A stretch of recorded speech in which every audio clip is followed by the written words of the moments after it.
Yan, nag-start tayo dito sa pagpapakulo ng kamatis at onion. Simpleng pagluluto ng masustansyang gulay. Yan ang ating gustong ibahagi sa inyo. Yan, meron tayong kalabasa. Yan, sitaw. Iba-ibang gulay. So, meron siguro tayong 6 na klaseng gulay na pwedeng isahog. Yan, talong, sigarilyas, patola. Meron pa tayong alugbati. Yan. At of course, ang magpapadala ng lasa ng ating mga gulay-gulay at ay ang ating priskang hipon na pumipisik-pisik pa. Pumipisik-pisik.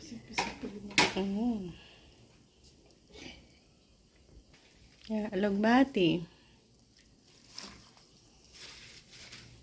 Priskang gulay.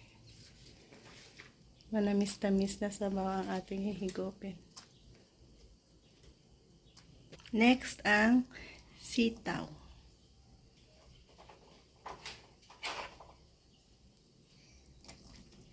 Sigarilyas.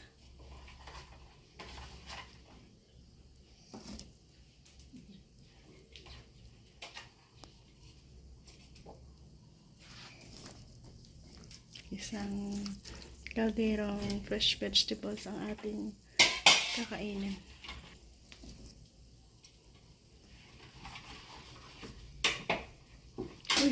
Squash, kalabasa.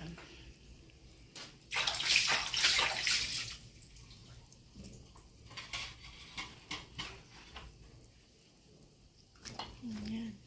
Talong.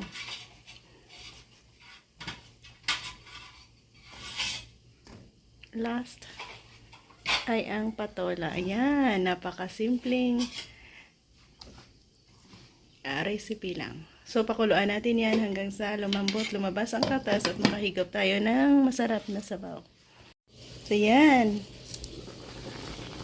Kumukulo na siya, guys. Mga simpleng gulay na pwede natin.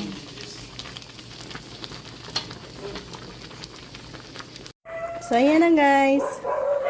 Luto na ang ating iba't ibang klaseng gulay. Gulay na masarap at priska nating na-harvest doon sa ating garden. Thank you again for joining me sa ating pagluluto. Nagkaroon na naman tayo ng masustansyang gulay.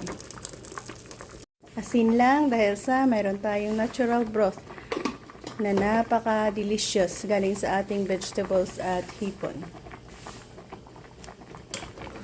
So that's all, guys. Thank you and happy eating. Maraming salamat. Uy pa na.